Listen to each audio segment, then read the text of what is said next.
Hey guys, Kev here, and I have a full review to do for you on the Satori 2.0. This is a limited edition version that I got from NC Blade. 640 bones for this guy. The difference on this one is it has a DLC sort of stonewashed handle, and then it has a belt satin blade with horizontal belt satin on the flats. It is M390, and in titanium, it's an integral. Sorry, I don't know why I'm stumbling over my words. This is the second time I'm recording this because the first time I was using the back camera, trying to use it again, and well, I didn't hit record, or the camera went to sleep before I hit record. I don't know. So anyway, this is the second time, so pardon me if I kind of rushed through it. I love this knife. You can see the clip on here is not stock. I'll explain. I've had this for about a month. You can see my Satori 2.0 review if you you just search LeftyEDC Satori 2.0, you'll see it. I had the original version, which had sort of just stonewashed handles. It wasn't DLC, and then the blade was stonewashed with satin flat, so it didn't have this belt satin or the DLC stonewashed handles. I freaking love this version right here. I think they only dropped 25 of these on NC Blade. This is number 21, if that focuses. I don't know. And that's M390 right there. It has Peter Rosenti's maker's mark right there, because this is a Peter Rosenti design, and CKF right there, because this is a custom knife factory knife. So I have found out that Kevin John is the OEM apparently for CKF, and then they assemble the knives in Russia, from what I understand. Yeah, 640 bones. Let's get into it. Aesthetics, I love it. It's absolutely sexy as fuck. It's one of those knives that at first I didn't fall in love with it when I saw it in pictures and stuff, but then when I got it in hand, I was like, damn, I need to get me one of those. So or that was dumb because I already had it. I got it in hand, and I was like, damn, I'm glad I got this. All right, there we go. I'm remembering how I remembered something. I love the belt satin, guys. It's just gorgeous on here. It just makes more sense to have this belt satin and this DLC handle. It just looks better, in my opinion. The original version is sexy, though. This clip is from Johnny T on Instagram. I'll hopefully link it below. You can always check my recent unboxing of NAF Sergeant stuff. I also unboxed 2 of his clips. He'll be linked there. I think it's Johnny_T_knives on Instagram. Dude is awesome. This is black timascus, or acid washed black timascus. What he did was he elongated the clip a little bit and had it land over here. That's what I asked for, because the stock clip lands on the frame and it's thin. So as a lefty, you go to reverse flick it, you can get on the clip, but the clip just puts pressure on the frame lock, so it doesn't help, right? So you can't reverse flick it really left-handed unless you get up here, like up on the pivot area, and do that, which is not fun, trust me. So now I can reverse flick this like a dream, and it just makes a fantastic knife even better, right? So anyway, aesthetically, I love it. I love the Tanto blade that kind of looks like a drop point. It's just sexy, man. Love the belt satin, love the handle. I love those blade stops. They just give this knife an extra little touch. They're not the best functionally, and I'll explain later. But yeah, ergonomics, so good in my hand, guys. It fits my hand so well. You can see the swell here, and then just pretty neutral going back. And it just fits really well. You can kind of just choke up over this flipper tab because it's flat, and that does work pretty well. Unless you're going to do something really, that involves a really tough cut. This will work just fine. It won't hurt unless you bear down like really hard, which I really never do. And if I did, it wouldn't be with this knife. You know what I mean? So ergos are good. Carry with this clip is really good. The stock clip was good. It did shift a little more in pocket with that clip. This clip's a little bit tighter in a good way.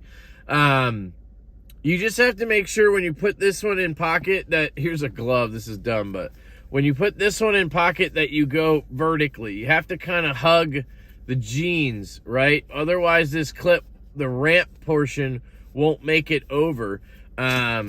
Which it has not been a problem with the jeans I've worn so far with it in the last 2 days. So I've really enjoyed this clip. No problem. You just have to make sure you kind of go in straight and it works fine. And it carries really well. It's got good retention.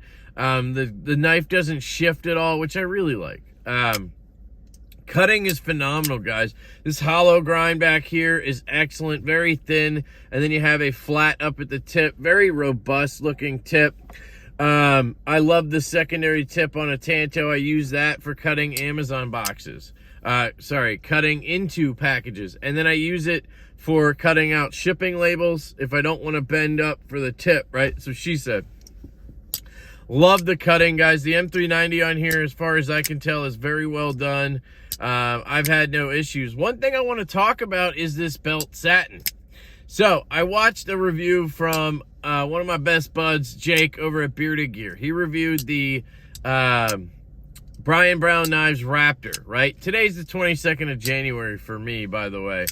And in that review, he explained why he loves a belt satin.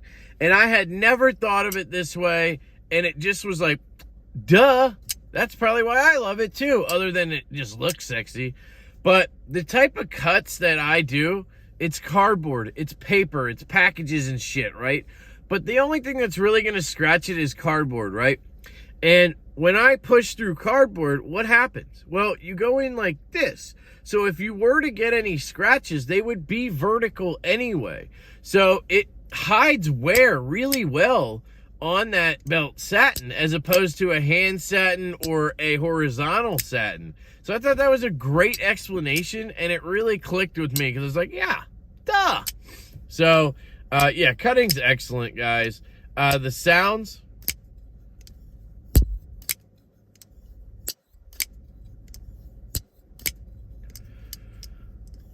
They are phenomenal. 8, 9 out of 10 for me. Normally an integral kind of muffles sound, but somehow this one does not. Don't have any issues with that.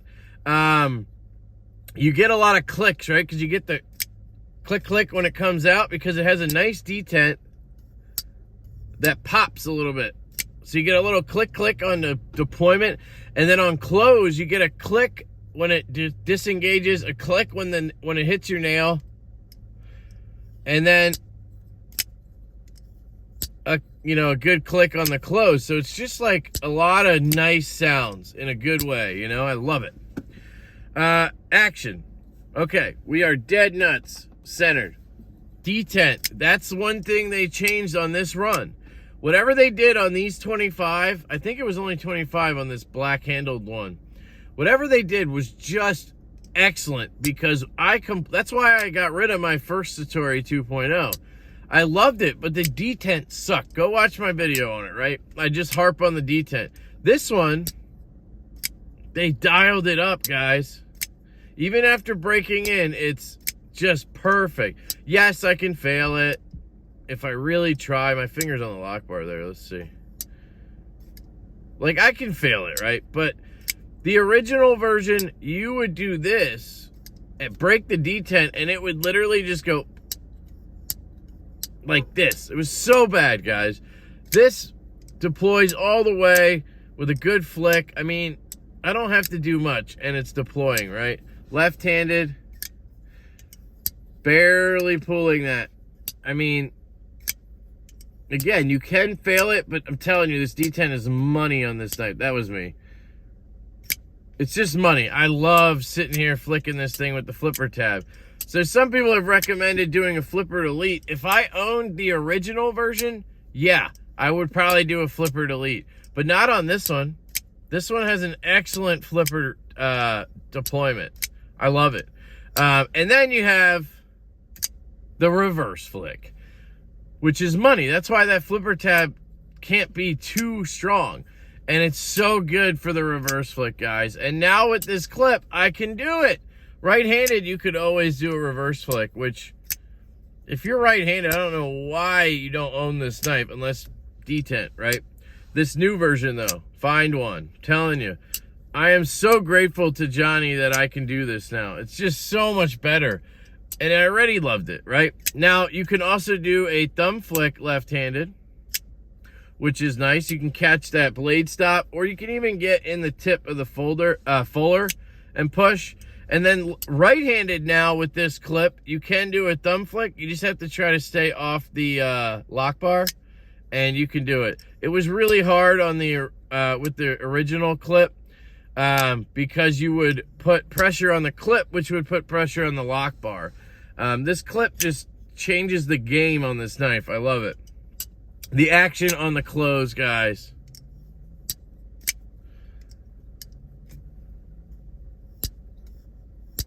I mean, it's literally just a flip-flopper. You know what I mean? It's a CKF. It's one of their better ones, though. Really good closing action. All right, so that's all the coverage. What's the negatives, Kev? You got to complain about something. You're LeftyEDC, bro. You hate every knife, dude. Okay, I got some hate for you. The detent is very late. Okay, that's it locked up. That's it. You just saw the other complaint. Oh, locked up. Okay, so there's the detent. I mean, look at that. Very late. Let's compare that to another knife. Right here, I have the Mormilea. There it is on that one. Hold them straight up. So, a little better, but not much. Not much, but this doesn't have a flipper tab, right? So when you disengage, you're going right past it. This has a flipper tab. Now, hold on. Let's try the MTNT, right? Did I get that right? Yeah. The Wingman Mach 3. I love this thing, guys. Love it. Oh, yeah. detent ball ramp, too. That's where it catches right there, guys. Look at that. Look at that difference. I mean, holy cow, right?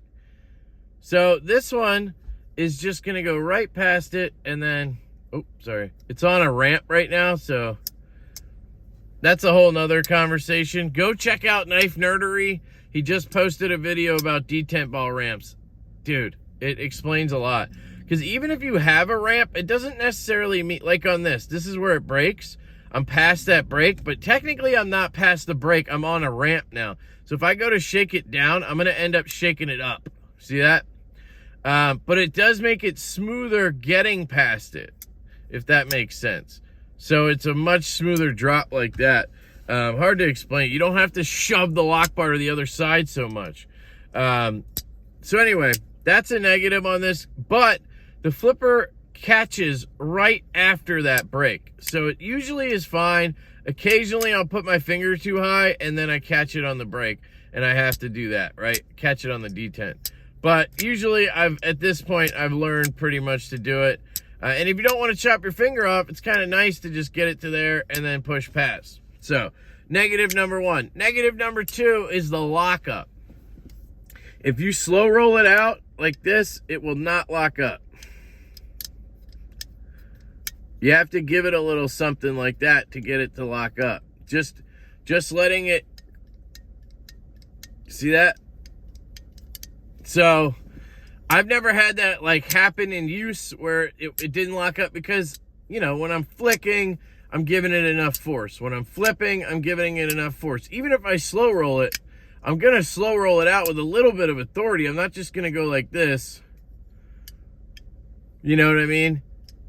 So, it's not really an issue, but it is. I like a knife that when you roll it out, it just pops into place, right? Like that. No issue.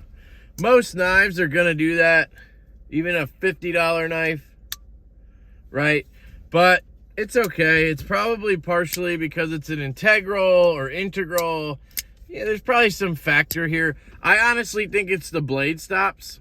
So I think that it's the fact that the blade stops hit and it doesn't allow that little extra room for the lock to click into place when you do it slow. But when you hammer it out, not hammer it, but when you flick it, it kind of hits the stop and goes a little bit further, if that makes sense. So I think it's the stops. I think if you remove these, which I wouldn't, or even just adjusted them somehow, it would probably lock up every time, if that makes sense. It's not something you could actually really do functionally, because if you didn't have blade stops, well, you know, that would suck even more. So just make sure you flick the knife. It's not hard. I mean, you don't like really have to work hard at it. Here's a slow roll with a little click. You know, even that was enough, I think. Oh no, it wasn't. Let's try that again. There, that was enough, plenty enough. And I barely rolled it out. I mean, any normal flickage, it's gonna lock up, right?